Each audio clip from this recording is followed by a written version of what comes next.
High বন্ধুরা, আমি অর্পিতার, আপনারা দেখছেন দ্য বঙ্গ হেশেল। আজ আমি বানাতে চলেছি দিল্লির খুব জনপ্রিয় একটি রেসিপি চম্পারান মাটন। তো চলুন দেখে নেওয়া যাক বাড়িতেই কিভাবে একদম খুব সহজ পদ্ধতিতে বানিয়ে নেওয়া যাবে এই চম্পারান মাটন। তো ভিডিও শুরু করার আগে একটা রিকোয়েস্ট, যারা আমার চ্যানেলে নতুন তারা অবশ্যই আমার চ্যানেলটিকে সাবস্ক্রাইব করে নেবেন আর আমার পরিবারের অংশ হয়ে যাবেন। তো চলুন শুরু করা যাক আজকের ভিডিও। প্রথমেই আমরা দেখে নেব এই চম্পারান মাটন বানাতে আমাদের কি কি উপকরণ লাগছে। তো দেখে নেওয়া যাক কি কি লাগছে। তো এই চম্পারান মাটন বানাতে আমাদের লাগছে খাসির মাংস। আমি 300 গ্রাম খাসির মাংস নিয়েছি 1 বাটি পেঁয়াজ কুচি, সরিষার তেল, আদা কুচানো, রসুন কোচানো, শুকনো লঙ্কা গুঁড়ো, জিরে গুঁড়ো, ধনে গুঁড়ো, হলুদ গুঁড়ো, একটা রসুন, নুন, আর নিয়েছি কিছু গোটা গরম মশলা, তার সাথে গোলমরিচ এবং তেজপাতা আর কিছুটা গোটা জিরে। তো প্রথমেই আমরা যেটা করব, আমরা গ্যাসে একটি বাটি বসিয়ে প্রথমে সর্ষের তেল গরম করে নেব, কারণ এই চম্পারান মাটন বানাতে গেলে আমরা তেল অন্য রকম হবে না, এই রকম গরম করে তেল ইউজ করতে হবে। তো প্রথমেই আমি একটা বোলের মধ্যে নিয়ে নিচ্ছি ওই যতটা পরিমাণ আমি তেল গরম করেছিলাম, পুরো তেলটাকে আমি একটা বোলের মধ্যে নিয়ে নেব।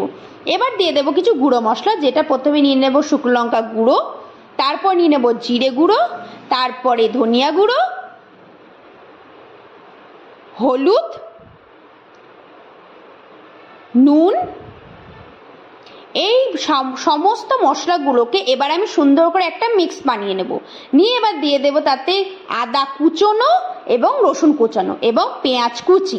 এবার এগুলো দিয়েও একবার সুন্দর করে আমি মিক্স করে নেব। এই মিক্স আপটাই কিন্তু আমাদের সবথেকে ইম্পর্টেন্ট। এই মিক্সিং করে নেওয়ার পর এরপরে দিয়ে দেব এতে আমি খাসির মাংস।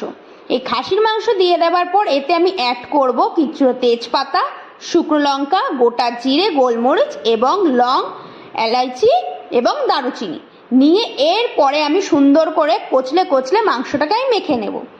এর চম্পারান মাটন বানাতে গেলে যেটা সবথেকে বেশি দরকার সেটা হচ্ছে একটা মাটির হাঁড়ি। তো আমি নিয়েছি একটা মাটির হাঁড়ি, তাতে আমি সমস্ত ম্যারিনেট করা মাংসগুলো দিয়ে দেব। এবং আমার মাংসটা যেহেতু কম, হাঁড়িটা বড় মনে হচ্ছে, আর এরপরে এতে জল দিতে হবে খুবই কম। এটা কি করবে, যেই বাটিটা তোমরা মাংস ম্যারিনেট করে রেখেছিলে সেই বাটিটা ধুয়ে জলটা দিয়ে দেবে, কারণ ওতে অনেকটা মশলা থাকে। তারপরে আমি ওর মধ্যে দিয়ে দেবো একটা টুকরো রসুন, তারপরে আমি হাঁড়িটা আটকে দেব। কিন্তু এখানে আমি যেটা করিনি সেটা হচ্ছে আঠা দিয়ে চারিপাশটা বন্ধ করে দিইনি। আঠা দিয়ে এরা দোকানদাররা বন্ধ করে দেয়, কিন্তু সাধারণত আমি দিইনি, কারণ আমার এই ঢাকনাটা পরিপূর্ণভাবে পুরো দিকটাই সিল করে নিচ্ছে। একটু ভাপ বেরোনোর জায়গা দরকার থাকে, যেটাই হাঁড়িতে আছে। তো এইটাই বসিয়ে দিলাম এই দমে। এটা আমি আর খুলবো না, কিন্তু একবার আমি খুলে দেখেছি, কারণ কি কতটা কি হচ্ছে, একটু জল লাগবে নাকি এটা দেখার জন্য একবার খুলে দেখেছিলাম আমি।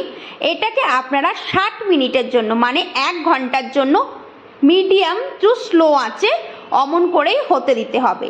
দেখবেন মিডিয়াম টু স্লো আঁচে থাকলে 1 ঘন্টার মধ্যে মাংস আপনার পুরোপুরিভাবে সেদ্ধ হয়ে যাবে। তো দেখুন আমার মাংস পুরো রেডি 1 ঘন্টা পর। তো দেখুন পুরো মাংসটা খুব সুন্দরভাবে নরম হয়ে গেছে এবং আমি ওইটুকুই জল দিয়েছিলাম, আমি আর এক্সট্রা কোনো জল দিইনি। তো রেডি এবার সার্ভ করার জন্য। ভিডিওটা কেমন লাগলো অবশ্যই কমেন্ট বক্সে জানাবে। ভিডিওটা যদি ভালো লাগে একটা লাইক করবে আর আমার চ্যানেলটিকে সাবস্ক্রাইব করতে একদমই ভুলবে না।